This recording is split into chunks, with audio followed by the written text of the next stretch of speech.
Craig and Craig. Here we are, experience with cults.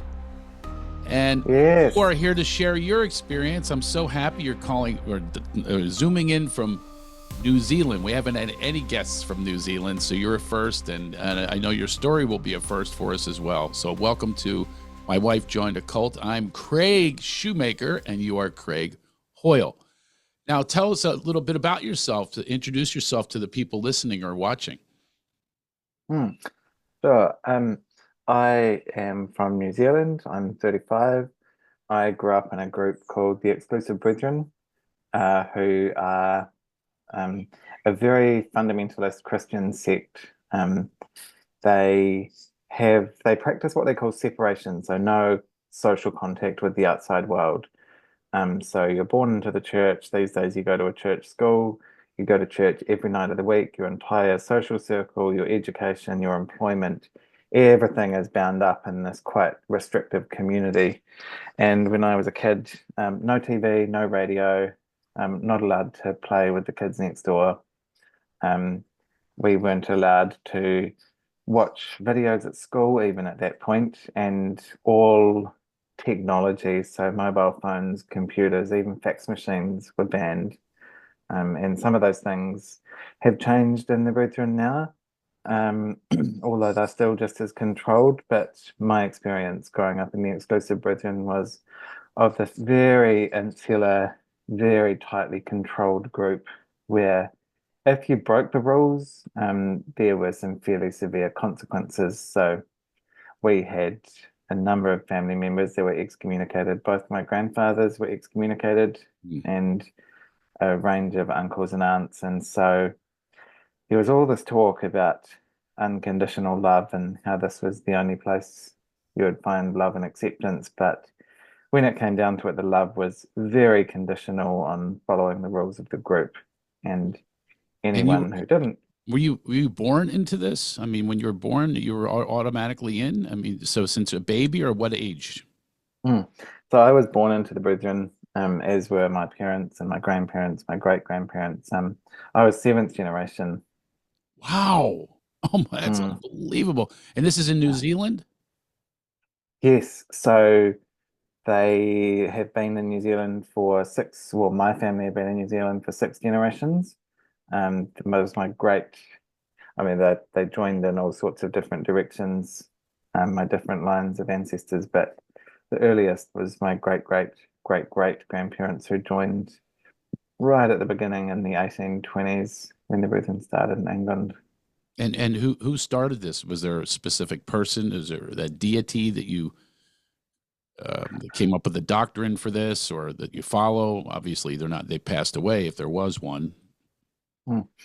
So they started, it was across England and Ireland, and they call themselves, these days the Exclusive Brethren have rebranded as the Plymouth Brethren Christian Church, because Plymouth was one of the early locations in the beginning. And that's a PR exercise for the church. They're trying to get away from the negative connotations of Exclusive Brethren, I think, but that's a different topic. So England and Ireland, a group of people, this was at a time when there were a lot of different groups breaking away from sort of mainstream Anglicanism. And these were people who, in the case of the early Brethren, wanted to do away with the trappings of organized religion and thought that their faith would be better expressed through following the scriptures and nothing else, and that they didn't need a clergy and they didn't need these formal structures. And of course, it's admirable to go out and say that you're just going to follow the Bible and nothing else, but the Bible is a complicated text, and you start having disagreements over how to follow the Bible, and next thing you know, you've ended up with a set of rules like anyone else. And so it ended up in New Zealand. There was a whole faction and then it grew to how many would you say were in it when you were in it?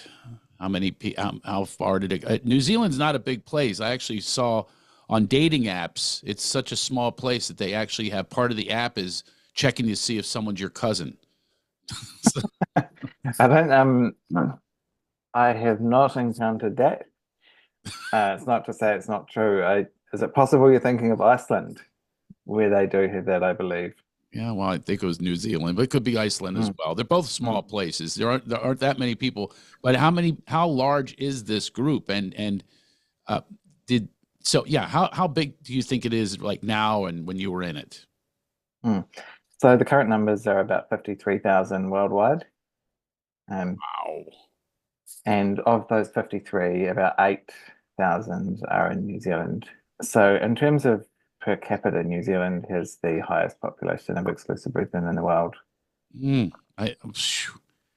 And you were schooled by them as well, or did you go to public school? Yeah, so I was on the cusp of the Brethren schooling system. So I was fortunate to have the first 8 years of my education in the public system. Mm, And then from year nine onwards, I was moved into a Brethren style. They had homeschooling for a while. So in the 90s, they decided that public high schools were unsuitable for their children.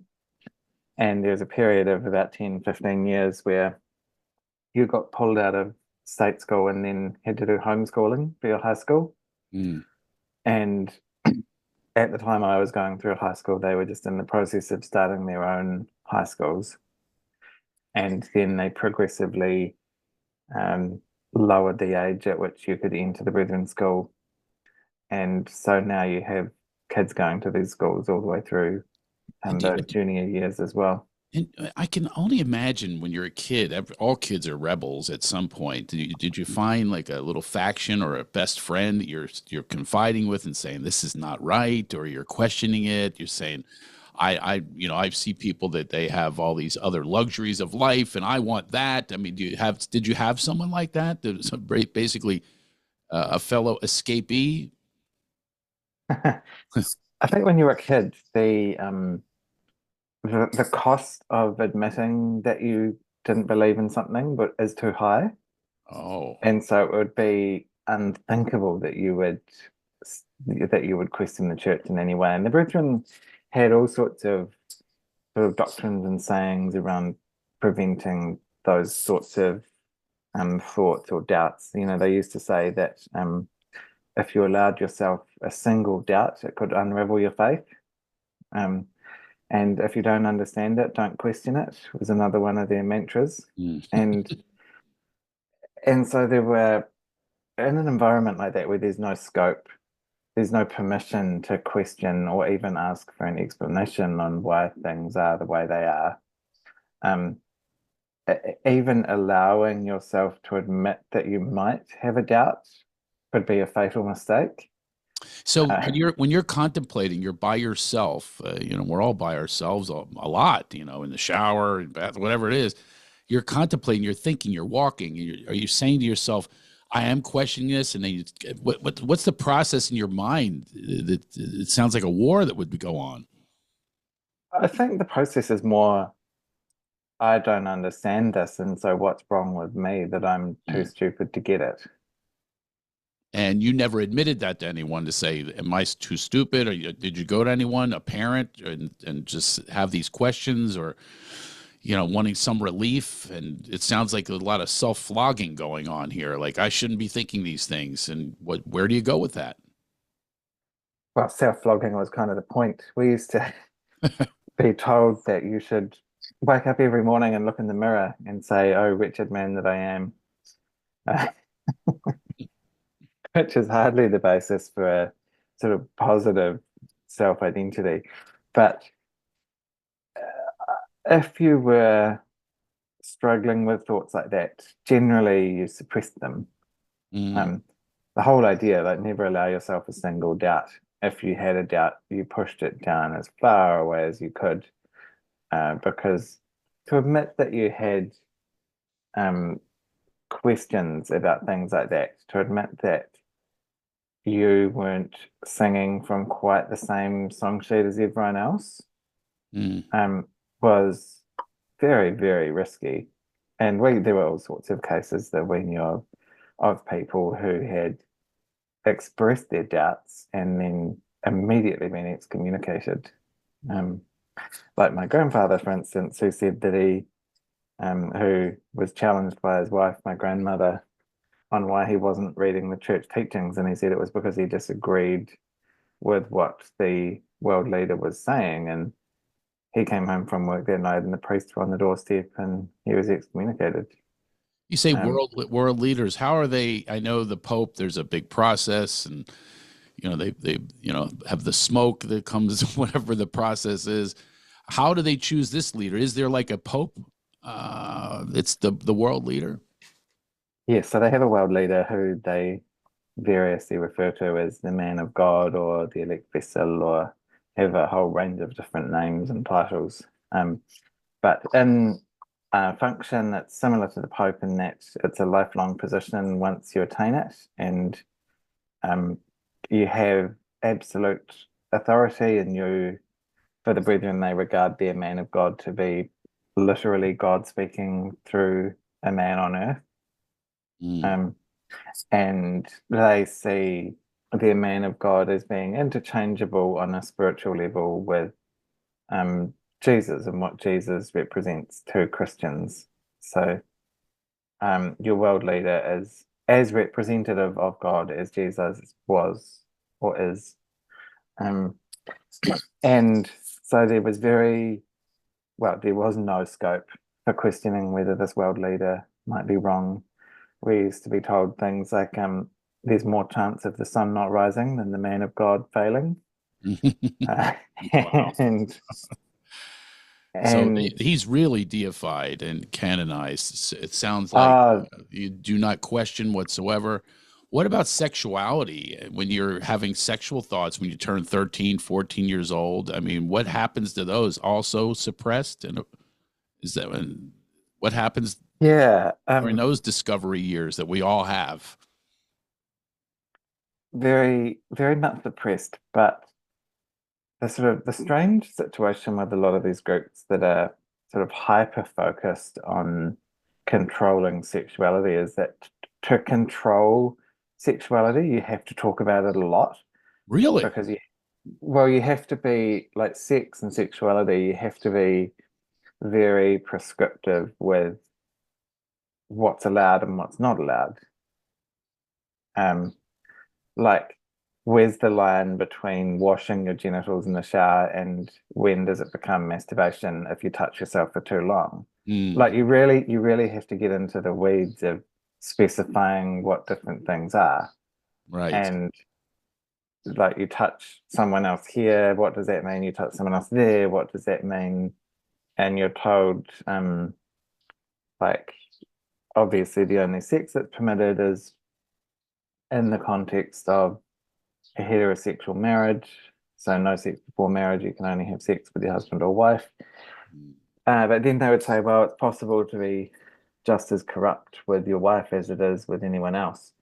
So then clearly there are rules around what kind of sex you can have. And so obviously it's only vaginal sex, and you shouldn't be having anal sex, you shouldn't be having oral sex, and you shouldn't be using contraception. And so you end up having very detailed discussions about what exactly you can and can't do. Mm. And when you are constantly trying to define what the line is and constantly trying to establish what's okay and what's not okay, you have to think about these things a lot to make sure that you're not going too far.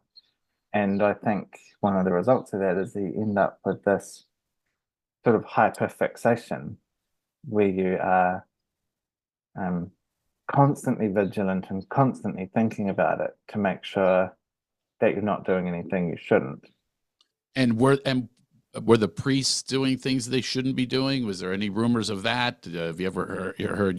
We've certainly heard this about most religions that in the power positions they take advantage of young kids and things like that. Was there any of that that was going on?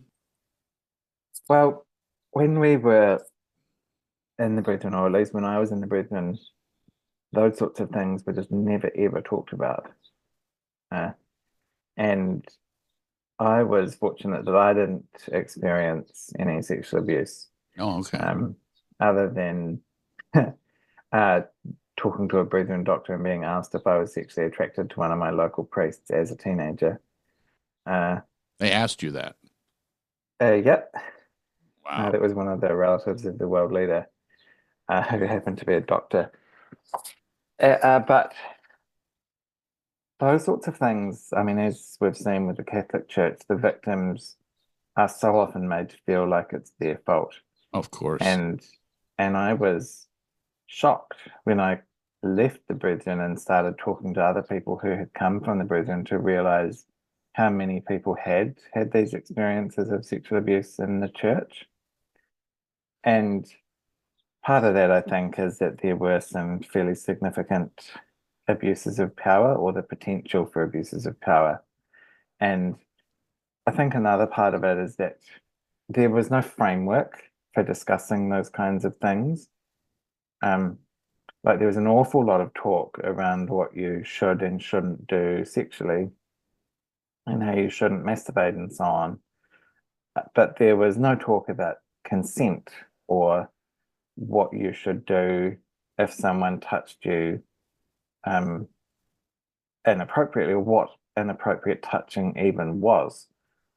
And it created all sorts of complications, I think, when you're told that the priests are in a position of spiritual authority over you, or even your father, because the man is the head of the household and you have to obey the head of the household. And so if you are abused in a situation like that by someone in a position of authority or responsibility, then what's your framework for telling anyone about that if you were just following the orders of someone whose orders you were supposed to follow?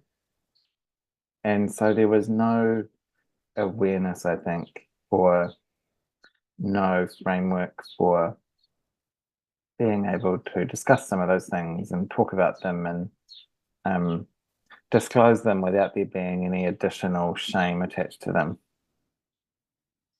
Wow. Is there any fun? Are there, do they have fun? Is, you know, the exercises of laughter and joy and expression of it? Is there, is it, or is it just you show up and you just command it and demand it and here's what you do, you get in line and shut up and sit down? I mean, is there anything where you can have expression of the arts, anything like that? It has you coming back because I've got some joy here, you know. No, it wasn't all bad.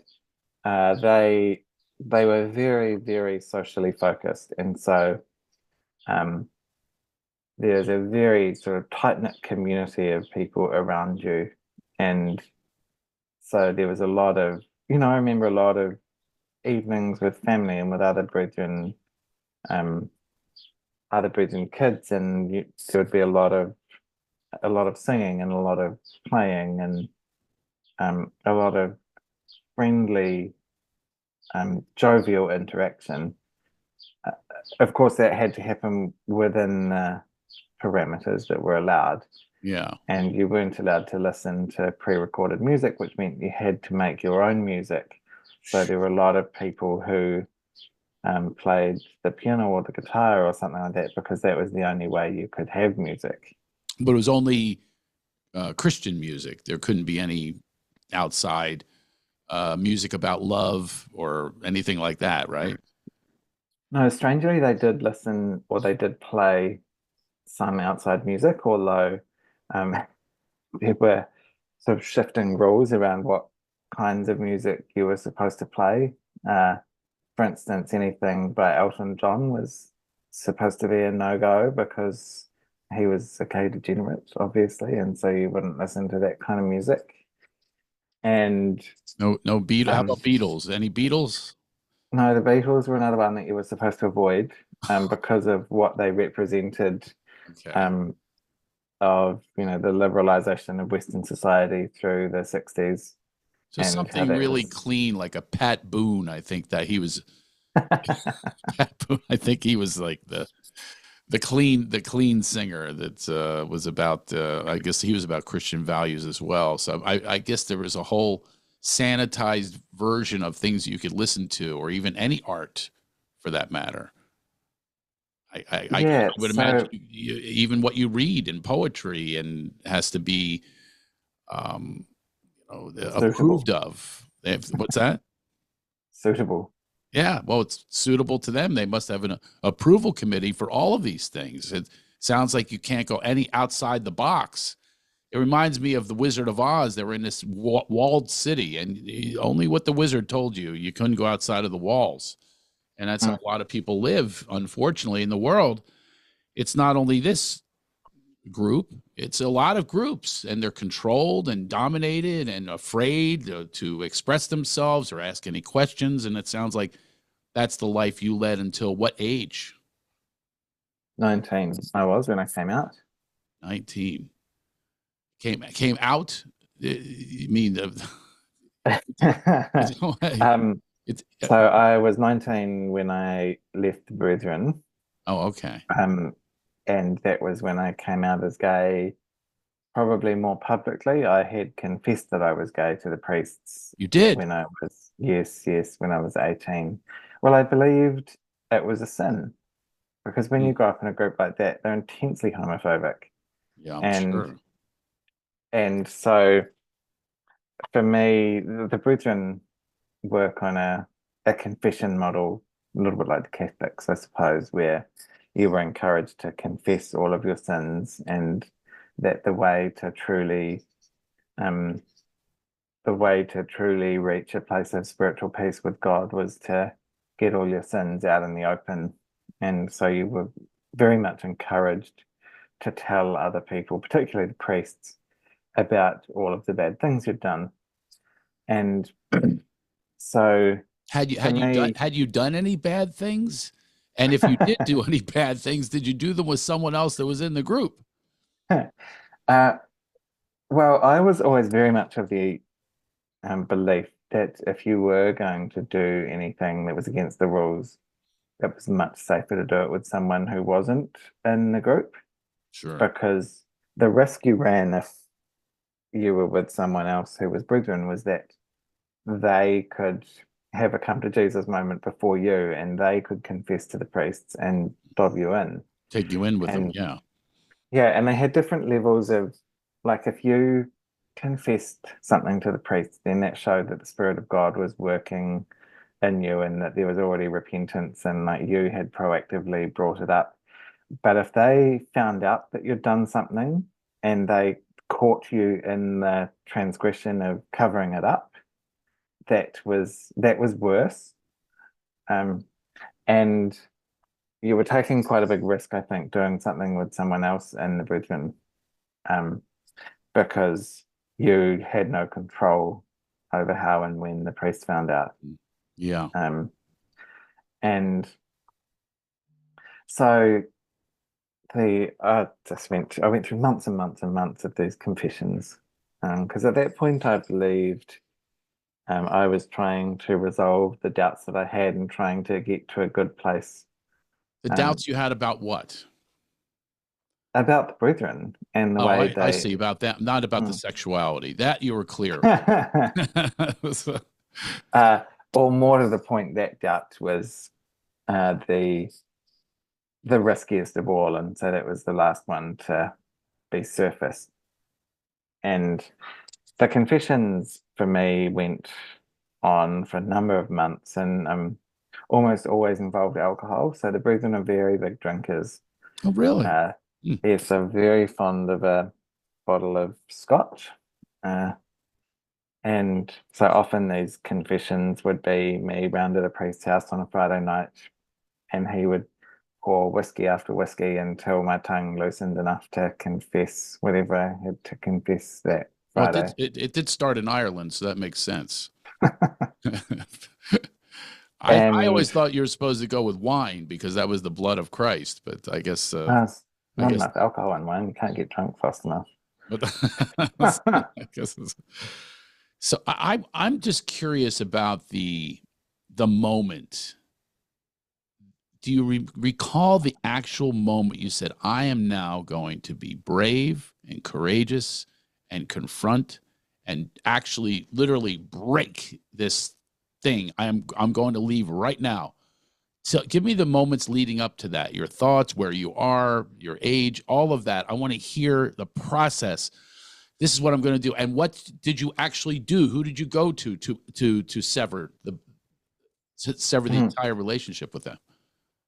So I was 19, and for me, I knew that I was leaving, and I had started putting the groundwork in place. And it's so many things that people don't necessarily think about when they talk about leaving a cult. It's things like making sure that you've got copies of pictures that you want, and that you've got your medical records, and that you have had a chance to have conversations with people that you want to see and that you want to say goodbye to, even if they don't know it's a goodbye. And so there's been a very long process of working through that, because I knew that once I left, it's a very, like, it's a hard cut. Yeah, and And leading up to it, were you talking to anyone, or is this all self-induced planning by yourself? There's no one to consult with, right? not really, no, it's too risky to tell people in the church. Including your parents, obviously. Well, yes. And so for me, when um I had been intending to wait until the end of 2009, it was, and it was in March, and I couldn't. Oh, everyone reaches a point where they snap and can't take it anymore. And for me, it came about 9 months earlier than I was expecting. And I called a meeting with the priests and told them that I was leaving the Brethren.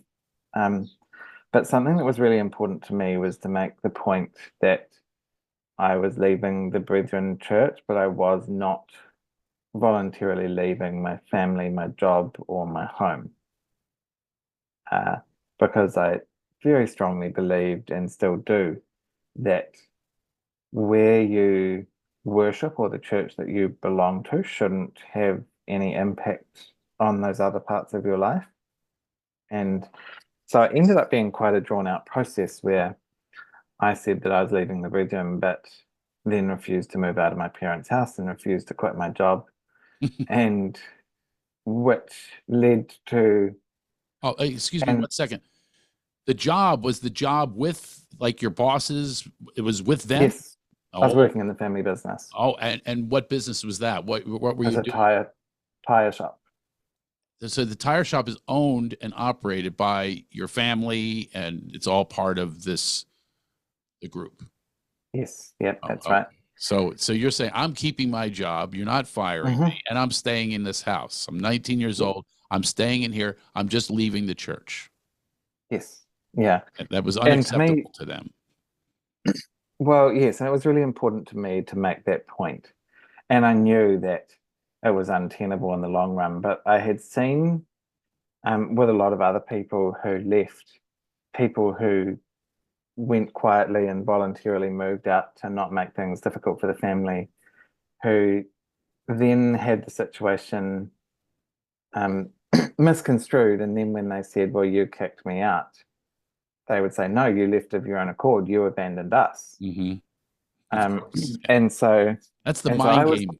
They all play yeah, and mind games. It's amazing to me, and they have absolute belief too. There's no doubt in their minds when they pull these stunts with people that they are doing the right thing and you are wrong. oh, 100%. And I suppose I, at 19, was fairly bloody minded and just wanted to make a point, and that this was not my choice. And so I just stayed put. And it got more and more awkward, as you could imagine. And the brethren were aware, I think, that it was not a good look for them to be um, pressuring my parents to kick me out. And so that went on for a few months. And did you ever And feel like your life was in danger? But did it come to that where you're like at bed, you go to bed at night, you're in this house and they're definitely against you and you're having dinners together and everything else? Are you feeling like something's going to happen to me, even tragic? well, you're not having dinners with them, because as soon as by that stage, I'd been put into the first stage of excommunication, so they definitely weren't eating with me. But what I was doing is journaling everything that was happening and then making very clear to my parents and the priests that copies of the journal were being sent to people outside of the Brethren with instructions that they were to publish it if something happened to me. Oh, wow. That was a smart move. And you let them know that. Did something, Oh, did some of this have to do with, how much of this had to do with you wanting to come out of the closet also and just, and be who you are, be gay? I mean, how much of it was that and how much it was this just not to connect with me? Is it half and half? I mean, what do you think? Was that the strongest impetus to leave? Is that you wanted to come out of the closet? yeah, that was definitely the biggest factor at that point in time. Uh, Looking back, I think I would have ended up leaving the Brethren anyway. Mm-hmm. And my brother ended up coming out of the church about 7 years after me. He's not gay. And then all of our uncles and aunts and both our grandfathers, a lot of people ended up out of the church for all sorts of different reasons. And the questions, like I was challenging a lot of the Brethren doctrine as a teenager. And it just so happened that being gay was the biggest factor in my life that was completely irreconcilable with their rules. Yeah. They could deal with anything else but that. That's the case with a lot of religions. That's where they draw the line. What's funny about it is a lot of times when people are angry about it, they're projecting their own anger because they probably have feelings of being gay. You know what I mean? And so they do not want to see that. So they go into a hate mode because they hate themselves for even having these feelings. My theory is that anyway.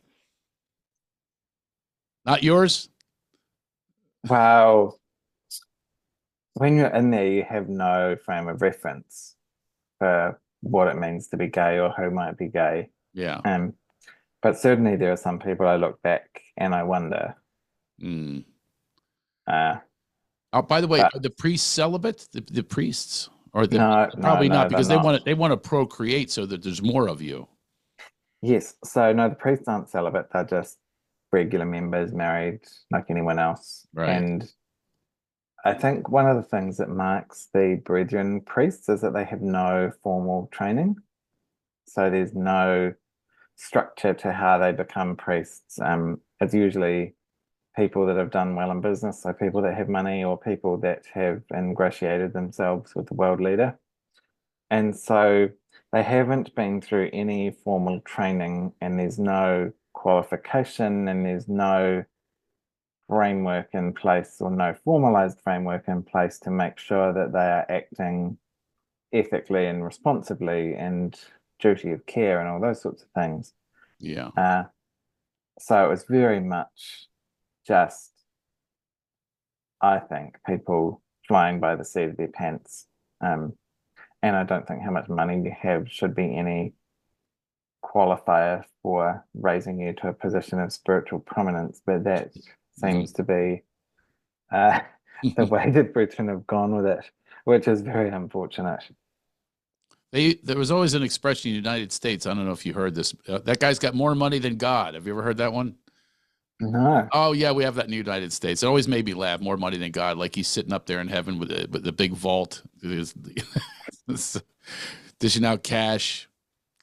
Um, so I want to hear the resolve that it took and to stay out of it and how much they tried to get you back in and really the courage that it took.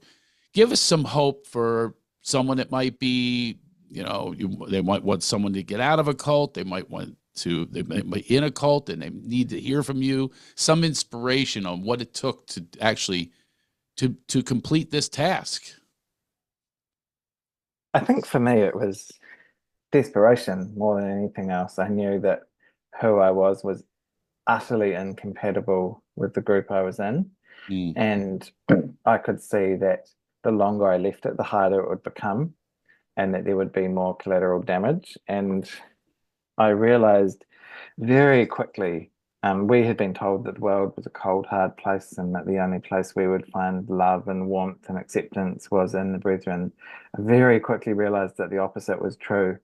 And what astonished me when I came out of the Brethren was how kind and welcoming and generous society was, and that there were all these people who were willing to step forward and help and offer advice and support, and people who would say, "Well, you can come and stay with us," or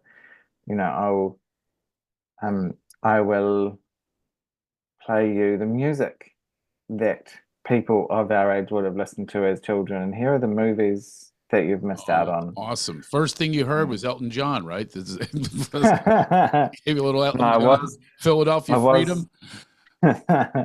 I was familiar with Elton John because that was one of those rules that was sort of supposed to be a rule, but a lot of people ignored it. Yeah. Um, and down to things like how to eat at a restaurant and how to go out to a bar and all those things. There were a lot of people who were very, very happy to step in and teach me how to interact in the outside What world. a journey that is. I mean, they always talk about born again. You were born again and literally had to be trained in natural society the way. What are some of your favorite movies that you ended up watching? You went, "Oh my God, I missed this." Tell me some of the music that you would listen to and go, "Wow, this is what I missed." It must be Um, fascinating and beautiful. It makes your approach to life must be incredible. How the joy that you must feel because now you can really be free for all of it. well, when you're first experiencing them, it's just overwhelming. Yeah, I'm sure. Uh, there's so much, and you don't have the frames of, It's like a form of binge watching. you're like you're yeah, and binging life. I, the first shows that I started watching on TV would have been The Simpsons and Family Guy, because they happened to be on immediately after the news. And of course, news was something that like TV news I'd never encountered before. Mm. And so figuring out how that worked, um, and I was full of questions. But of course, the shows like Simpsons and Family Guy and so on are full of all these cultural in jokes, none of which I understood. I can And so imagine. I would be Goes like, over your head. yeah, and I You would should be be, you should be watching Clifford the Big Red Doggy and stuff like that because you have yeah, to Thomas and the I'd Tank be, Engine. You've got to Barney the dinosaur. You've got to work your way up because you're basically an infant out there, a toddler mm, learning all of these things. You've been isolated. I want you to watch a movie. I have a recommendation for you. It's reminding me of that. It's an old movie, mhm, probably from 1980, I would estimate. It's called Being There with Peter Sellers. And I would recommend this to you because he was mhm, isolated and he was a gardener. And mhm. they call him Chauncey Gardner. And it is a fascinating movie of a guy that he then had to, he then got programmed. He would watch a TV show or whatever it was. This is what it's reminding me of. It's called Being There. And I'm actually going to watch it soon again. I haven't seen it in many, Mhm. many years but it's Patty Chayefsky wrote the book, I believe, and it is like this, and he was so innocent, Mm. and but society's not, so he almost gets corrupted, but he's uncorruptible. It's a fascinating movie from my memory, also funny, and I recommend it to you, and I would like you to get back to me and tell me your thoughts on the movie. Uh-huh. Uh-huh. Oh, look at that. Yeah. Um, So give us some hope. Tell me where you are today. Tell me where they are today. Your parents. Tell me anything that's going on today. Give us some inspiration. Some people that might be in this position. Give it to us.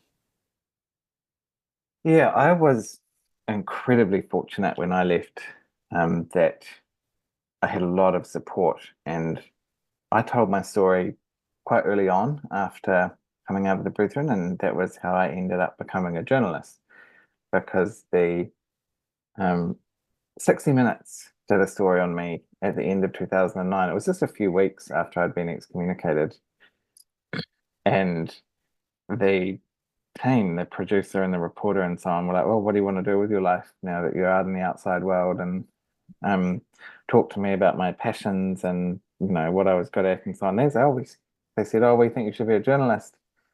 And so they took me into the TV studios and met their managers and so on. And 60 Minutes ended up backing me into university, and then they gave me a job as a first year student. It's Um, incredible. yeah, Wow. and so within the space of 2 years, I went from never having watched TV in my life to working in a TV newsroom. Um, So you and had you had mentors that kind of took you under their wing. They felt for you, and that's amazing. And you became and you're a journalist today. That's what you do now. yes, I am now the chief news director for the Sunday Star Times, which is one of our national papers.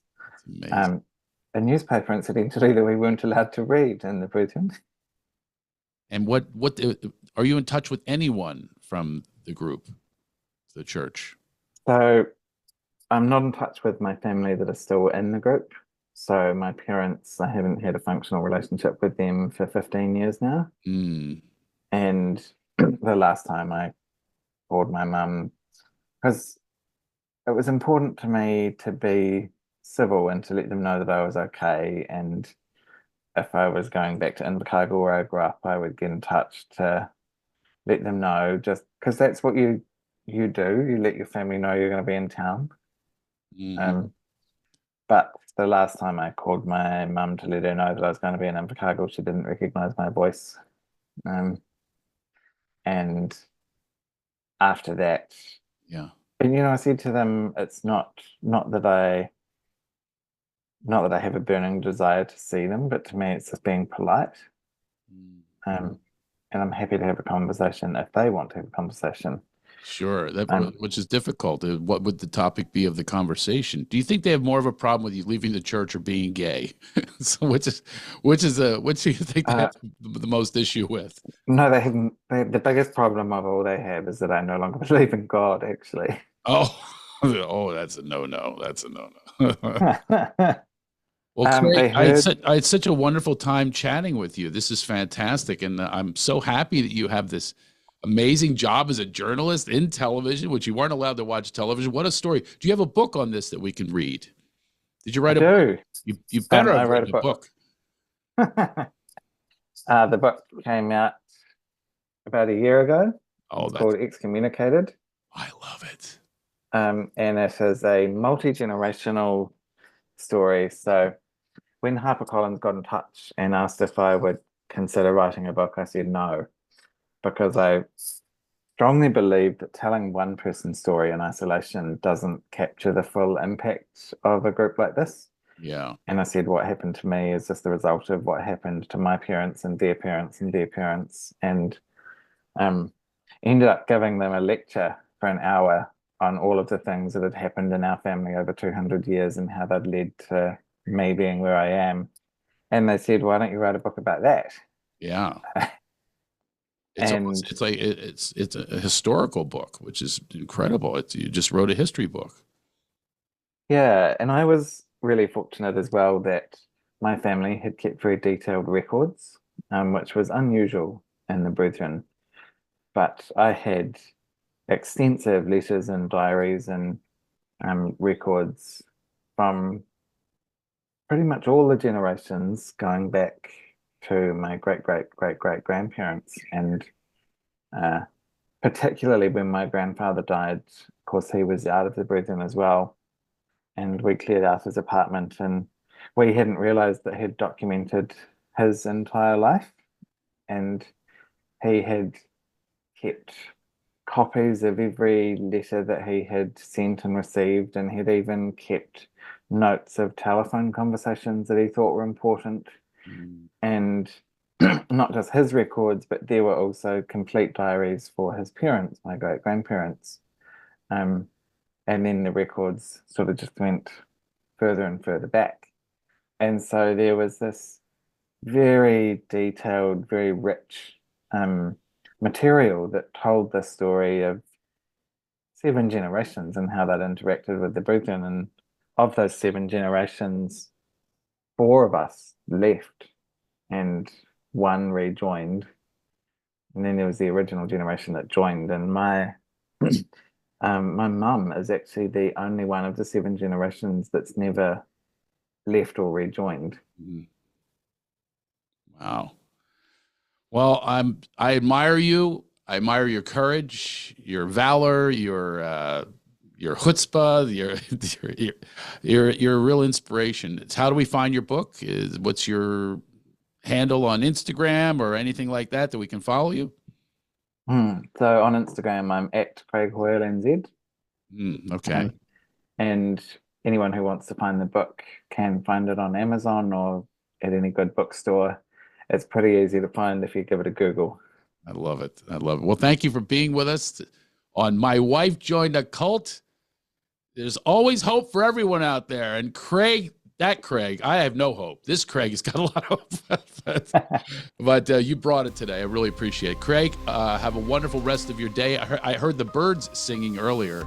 The people are just listening are going to go, well, what is that? Is he in a sanctuary, bird sanctuary? An aviary? Anyway, you're awesome, Craig, and thank you for being with us. I'd say bless Thanks, you, but Craig. you don't believe Pleasure. in God. So, all right. Have a good one. Cheers. Thank you.